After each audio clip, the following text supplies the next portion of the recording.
Hello friend, Bengali রাঁধুনিতে আপনাদের স্বাগতম। আজ আমি তৈরি করব ফুলকপির তন্দুরি ভর্তা। তা আমার রেসিপিগুলো আপনাদের কেমন লাগছে অবশ্যই কমেন্ট বক্সে কমেন্ট করে জানাবেন। আর যারা এখনও পর্যন্ত আমার চ্যানেলটিকে সাবস্ক্রাইব করেননি তারা অবশ্যই সাবস্ক্রাইব করবেন। আর যারা সাবস্ক্রাইব করেছেন আমার চ্যানেলটিকে তাদেরকে অসংখ্য ধন্যবাদ। তা চলুন দেখে নেওয়া যাক রেসিপিটা। ফুলকপির তন্দুরি ভর্তা তৈরি করার জন্য আমার লাগছে, এখানে আমি একটা মিডিয়াম সাইজের ফুলকপি নিয়েছি। এখানে নিয়েছি শুকনো লঙ্কার গুঁড়ো, হলুদের গুঁড়ো, নুন, চিনি, আদা বাটা, টমেটো বাটা আর বাটার। আর এখানে আমি ফোড়ন দেওয়ার জন্য নিয়েছি জিরে আর শুকনো লঙ্কা। ফুলকপিটাকে আমি ভালো করে আগে ধুয়ে নিয়েছি। এবার আমি গ্যাসটা জ্বালিয়ে ওর ওপর ফুলকপিটা দিয়ে দিলাম। ফুলকপিটা ভালো করে আমি পুড়িয়ে নেব।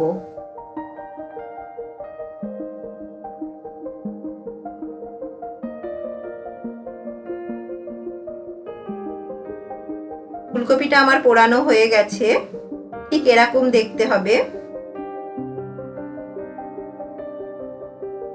এবার আমি এটাকে ভালো করে ঘষে নেব। আপনারা অবশ্যই বাড়িতে ট্রাই করবেন আর কেমন লাগলো আমাকে কমেন্ট বক্সে কমেন্ট করে জানাবেন।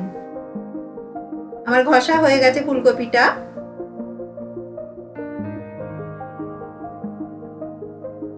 এবার আমি কড়াইয়ের মধ্যে 2 চামচ মতো তেল দিয়ে দিলাম। তেলটা আমি খুব ভালো করে গরম করে নেব। তেলের মধ্যে দিলাম 2টো শুকনো লঙ্কা আর দেব গোটা জিরে ফোড়ন।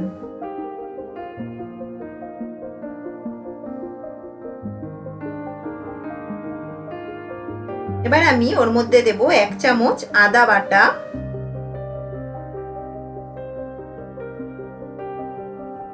আদা বাটাটা খুব ভালো করে আমি নাড়িয়ে নেব।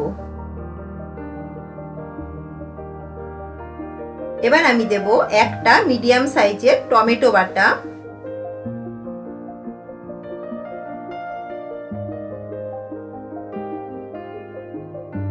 আর দিলাম হলুদের গুঁড়ো,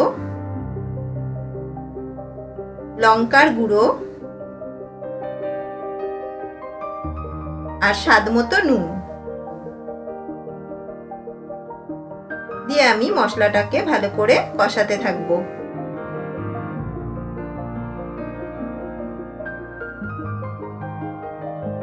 এবার আমি ফুলকপিটাকে ওর মধ্যে দিয়ে দিলাম।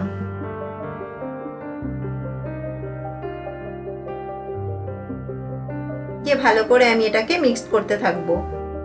এটা ভাত, রুটি, পরোটা সবকিছুর সাথেই ভালো লাগে, আপনারা ট্রাই করবেন অবশ্যই। এবার এটা ভালো করে আমি কিছুক্ষণ নাড়াতে থাকবো।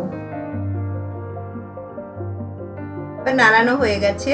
এবার আমি ওর মধ্যে দিয়ে দিলাম 1/2 চামচেরও কম চিনি।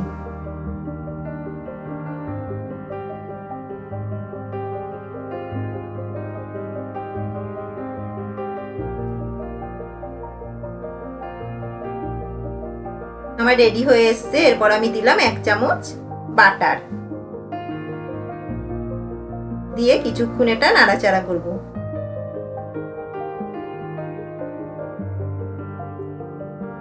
আমার রেডি হয়ে গেছে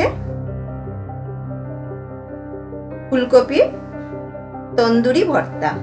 তা কেমন লাগলো আপনারা কমেন্টের মাধ্যমে আমাকে জানাবেন। ভালো লাগলে লাইক করবেন, শেয়ার করবেন আর সাবস্ক্রাইব করবেন। Thank you.